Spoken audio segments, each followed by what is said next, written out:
नमस्कार दोस्तों, कैसे हैं आप लोग।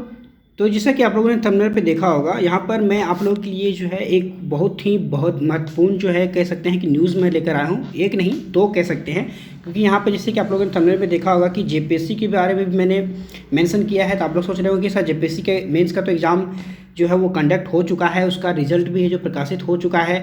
तो क्या फिर से जेपीएससी मतलब रेगुलर होने वाली है या नहीं होने वाली है, तो इसके बारे में बात करेंगे। और साथ ही साथ जो सबसे महत्वपूर्ण बात है जेएसएससी के बारे में, जैसे कि आप पीछे देख रहे होंगे कि मैंने जेएसएससी का साइट को खोल के रखा हुआ है।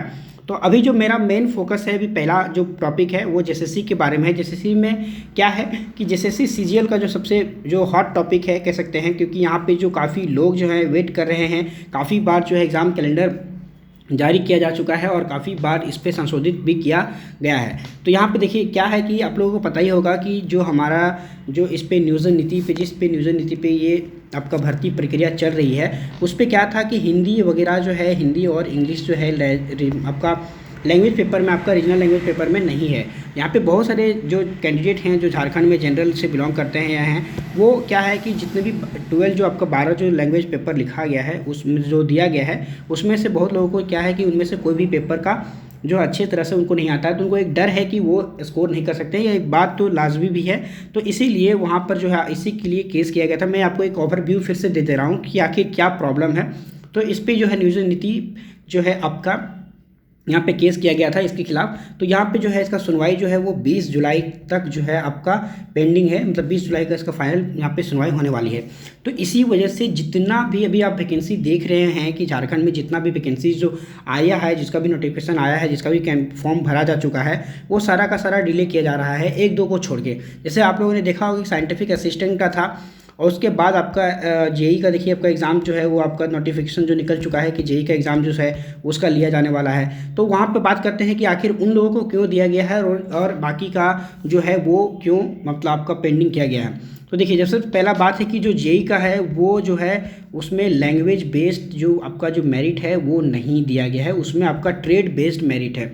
तो आप लोगों ने यदि नोटिफिकेशन देखा होगा, वहाँ पे पढ़ा होगा, तो आप लोगों को पता होगा कि जिसमें जो मेरिट बनेगा उसमें लैंग्वेज जो पेपर का है उसका ज़्यादा उतना रोल नहीं है। और इससे पहले साइंटिफिक असिस्टेंट का भी हुआ था, तो उसमें भी लैंग्वेज पेपर का इतना कोई मतलब उसमें कोई मतलब ही नहीं था लैंग्वेज पेपर का। तो इसी वजह से क्या है कि जिस पे जो डिपेंडेंट नहीं है ये जो नियोजन नीति के जो बनाया गया है उस रूल पे, तो वहाँ पे वो चीज़ को वहाँ पे पूरी उसको क्लियर करने का कोशिश किया जा रहा है। अब बात करते हैं कि हम जेएसएससी के बारे में, जेएसएससी सीजीएल के बारे में, कि आखिर सीजीएल का जो एग्ज़ाम है आखिर जुलाई में क्या हो सकता है या नहीं हो सकता है। तो देखिए 20 जुलाई को जो है आपको देखिए जहाँ तक इंटरनल न्यूज़ जैसे कि आ रही है, तो यहाँ पे कहा जा रहा है कि चाहे 20 जुलाई को जहाँ पे जो है आपको देखिए अगर आ जाती है, अगर कोई पॉजिटिव न्यूज़ आती है और नेगेटिव न्यूज़ आती है तो उस पर वो चेंज करेगा। लेकिन जो अभी एक्सपेक्टेड डेट है वो आपका 24 जुलाई या तो 31 जुलाई को, ये दो डेट है जो काफ़ी हद मतलब निकल के आ रही है कि जो एग्ज़ाम अगर आपका होता है तो 24 या फिर 31 जुलाई को आपका एग्ज़ाम होने का उम्मीद है। अब यहाँ पे बात करते हैं कि सर अगर आप पूछिएगा कि सर ये अगर यदि नियोजन नीति की तरफ से कोई नेगेटिव न्यूज़ आती है तो क्या इस पर असर पड़ेगा, अगर एग्ज़ाम जो है अगर आप लोग 20 मतलब नेगेटिव आता है तो क्या इस पर इम्पैक्ट पड़ेगा। जी हाँ, बिल्कुल पड़ेगा, क्योंकि इसमें भी ये जो नियोजन नीति से अफेक्टेड ये भी है। और ये जो है एग्ज़ाम जो है अगर यदि नेगेटिव न्यूज़ आती है, अगर हाईकोर्ट की तरफ से नेगेटिव आती है, मतलब अगर नियोजन नीति को कैंसिल किया जाता है, तो ये मोस्टली जो है ज़्यादा से ज़्यादा 3 से 4 महीने और ये आगे बढ़ेगा। इसलिए मैं सभी से रिक्वेस्ट कर रहा हूँ कि जितने भी कैंडिडेट हैं ये सोच रहे हैं कि नहीं एग्ज़ाम नहीं होगा, तो ये आप लोगों की सबसे बड़ी भूल है। देखिए एग्ज़ाम तो होना ही है, आज न कल एग्ज़ाम तो होगा ही। तो जितने भी कैंडिडेट हैं वो मैं सबसे रिक्वेस्ट कर रहा हूँ कि आप लोग पढ़ाई को कंटिन्यू रखिए, और जितना भी टाइम है कम से कम आप एक जो डेडलाइन है 24 जुलाई, उसको आप एक फ़िक्स मान लीजिए कि 24 जुलाई को एग्ज़ाम होना ही है। और उसको मान के जो है आप लोग एग्ज़ाम का प्रिपरेशन कीजिए पूरा दमखम लगा के, क्योंकि देखिए आपका ये जो है पढ़ाई कीजिएगा, आपका ये वेस्ट नहीं होगा, क्योंकि सरकार के ऊपर काफ़ी दबाव है, उनको पोस्ट को भरना ही भरना है। चाहे वो नियोजन नीति पे कुछ गड़बड़ी हो या फिर ना हो, नियोजन नीति फिर से सुधरेगा, फिर से होगा, लेकिन यहाँ पे पोस्ट जो है वो खाली नहीं रहेगा। तो इस पर आप लोगों को एकदम निश्चिंत रहना है कि ऐसा नहीं है कि एग्ज़ाम नहीं होगा। और ऐसा जो भी कैंडिडेट हैं अगर सोच रहे हैं कि नहीं मेरा एज ओवर हो गया, ये हो गया है, तो उनको भी यहाँ पे देख ही रहेंगे कि एज रिलैक्सेशन वहाँ पे काफ़ी दिया गया है, तो ये होगा। तो इसीलिए आप लोग पढ़ते रहिए। अगर यहाँ पे अगर पॉजिटिव आती है कि अगर जो नियोजन नीति से अफेक्टेड नहीं है, तो फिर तो ये 24 जुलाई को ही आपका हो जाएगा। फिर आप बोलिए कि सर आप लोगों ने तो पहले इन्फॉर्म नहीं किया था, अभी अचानक से कर रहे हैं, मेरे पास टाइम नहीं है, कैसे पढ़ें कैसे नहीं करें। तो यहाँ पर इसीलिए मैं आप लोगों से रिक्वेस्ट करता हूँ कि जो भी कैंडिडेट, जो भी स्टूडेंट हैं, जो भी मेरा वीडियो देख रहे हैं, उनको मैं प्लीज़ रिक्वेस्ट करता हूँ कि आप लोग पढ़ाई को कंटिन्यू कीजिए और बहुत अच्छे ढंग से जिस तरह से आप तैयारी करते हैं तैयारी कीजिए। जैसे कि आप लोगों ने देखा होगा जेपीएससी का भी जो रिजल्ट आया है, तो काफ़ी लोगों का जो है नाम के पेपर ऊपर में देखा होगा, तो आप लोगों को फीलिंग होगी कि यहाँ पे मतलब मैं भी जेपीएससी का एग्ज़ाम देता, मेरा भी ऐसा कुछ होता। तो इसीलिए मैं कह रहा हूँ कि आप लोग बाद में पछताने से अच्छा है कि अभी आप लोग थोड़ा सा मेहनत कर लीजिए। हाँ, मानते हैं कि अगर जो नियोजन नीति का जो है नेगेटिव रिव्यूज़ पर पड़ता है, तो ज़्यादा से ज़्यादा क्या होगा, 3 से 4 महीना ही ये आगे पे आपका पोस्टपोन हुआ, क्योंकि फिर से थोड़ा बहुत उसको मतलब उस पर सुधार करके उसको फिर से मतलब उसको लाया जाएगा। तो आप ये मान के चलिए कि 24 से 31 जुलाई के बीच जो भी है, ये 2 डेट्स में आपका एग्ज़ाम हो सकता है। ये एकदम एक्यूरेट न्यूज़ आप लोगों को मैं पहुंचा रहा हूं। बात करते हैं दूसरा जो न्यूज़ मैं बात कर रहा था कि जेपीएससी का क्या फिर से पोस्ट आने वाला है। तो हाँ, यहाँ पे भी एक इंटरनल न्यूज़ है, वो काफ़ी निकल के आ रहा है और इस बार जो पोस्ट है आपका 350 के प्लस रहेगा।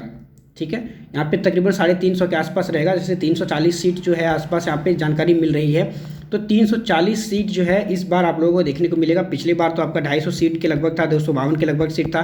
तो इस बार जो है यहाँ पे इजाफा किया गया है। तो इस बार भी काफ़ी जो मतलब यहाँ पे सीट अच्छा खासा देखने को मिल रहा है। खैर वो नहीं कह सकते हैं कि ज़्यादा अच्छा खासा है, लेकिन जो 11वीं जेपीएससी, क्योंकि देखिए आपका 7वीं से लेकर 10वीं तक तो जेपीएससी जो एग्ज़ाम है वो आपका हो चुका है। तो इस बार का जो होगा वो 11th जेपीएससी होगा। ठीक है, तो इस बार जो है एक जेपीएससी का सीट जो है वो 340 प्लस है। तो यहाँ पे काफ़ी मात्रा कह सकते हैं।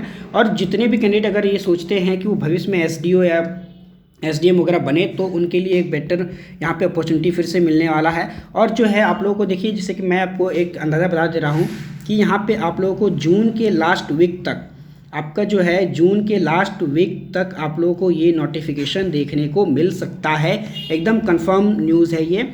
और जुलाई से आप इसको फॉर्म को फिलअप कर सकते हैं। और इसका एग्ज़ामिनेशन जो है वही जिस तरह से पिछले बार एग्ज़ामिनेशन जो है सितंबर से अक्टूबर के बीच में हुआ था, उसी टाइम जैसे है कि आपका भी सितंबर से अक्टूबर के टाइम में इसका एग्ज़ाम हो जाएगा। तो जो भी कैंडिडेट ये सोच के रखते हैं कि आईएएस या फिर उस लेवल का अधिकारी बनना है, तो यहाँ पे उनके लिए एक बेस्ट मौका है। तो वो जो भी कैंडिडेट हैं जो मेरे वीडियो को देख रहे हैं, तो प्लीज़ आप लोग शेयर कीजिए ताकि लोगों को पता चल सके और अभी से वो अपने आप को प्रिपेयर कर सकें।